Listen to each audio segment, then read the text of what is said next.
Hello everyone, here I am with another Godzilla review. A much delayed Godzilla review, I might add, due to forces beyond my control. Basically, there was some library drama and it took about 6 weeks for a copy to reach me, but we're all good now. Thank you for your patience. Today we're going to take a look at the first official Heisei Godzilla movie, 1989's Godzilla vs. Biollante.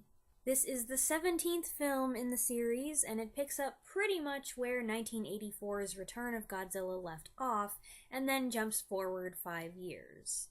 Following Godzilla's attack on Tokyo, there's hot international demand for pieces of Godzilla's DNA, which scientists want to experiment with and possibly transform into a biological weapon, which sounds like a great idea, doesn't it?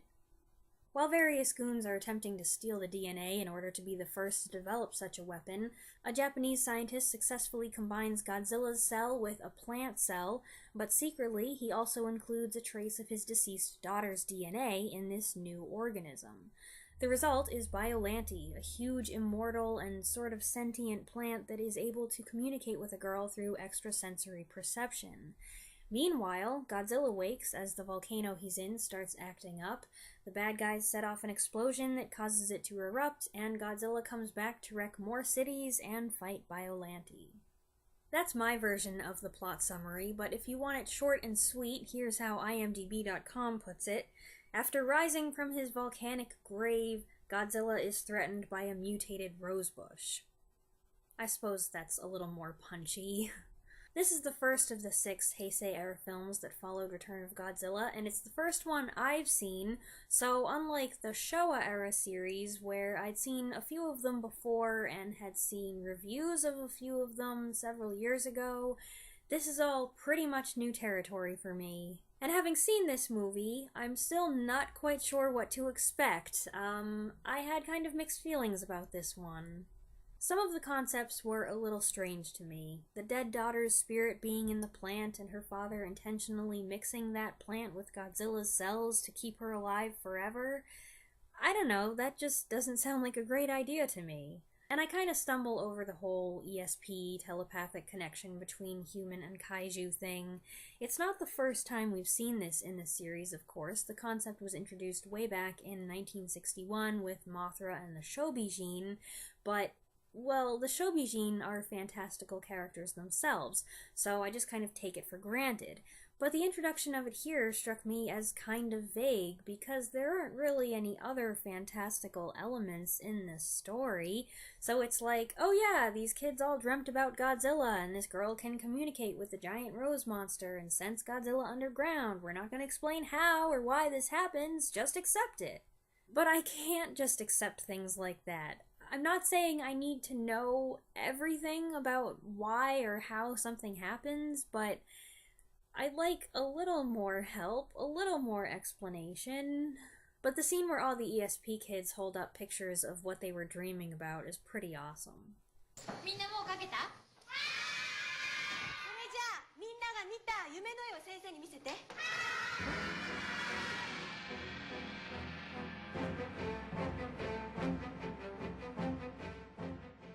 I was really happy to hear Akira Ifukube's music again. Several of his main themes are brought back here, but Godzilla's theme got a little 80s update.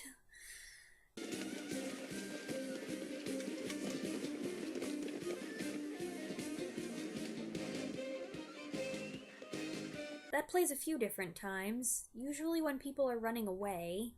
Interesting choice. Also interesting, I definitely think parts of the score bear the influence of other prominent 80s space sci-fi composers, namely John Williams and James Horner. In the last frame, we slowly pull back on a shot of Earth from space, and listening to the music, I half expected we were going to cut away to the Enterprise leaving space dock.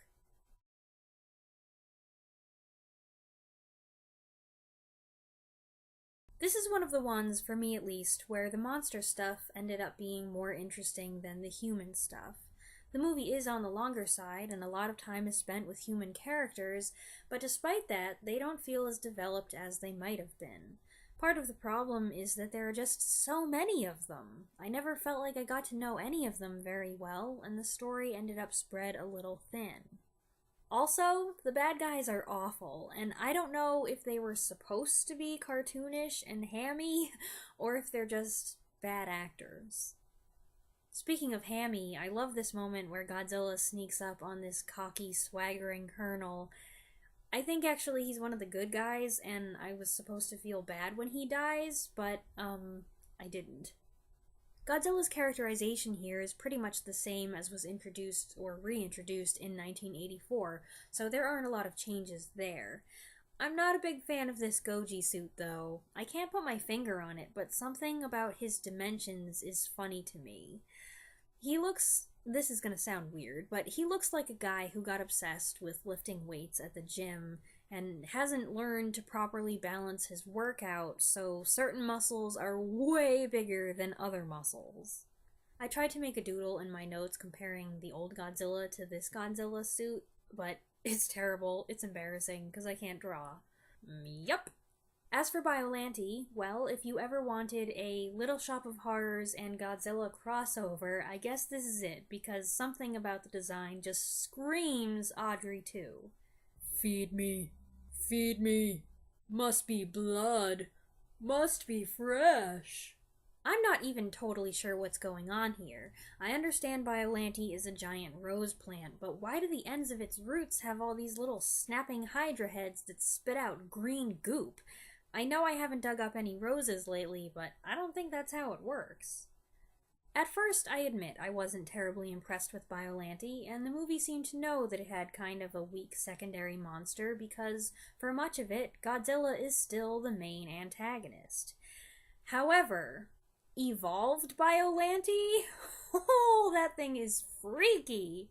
I see this thing, and I'm like, what on earth am I even looking at? What's going on here? What happened? How did it get that huge alligator-like head? Why is its body so ropey? Is that a giant glowing heart at the center? Is that, like, the human part? And why are there so many teeth in its mouth? Ugh! So, I don't like to look at too many pictures of Biollante. It's weird and disgusting and messy and just all around unpleasant. But congratulations to the movie for taking their monster from about a 3 to a 10.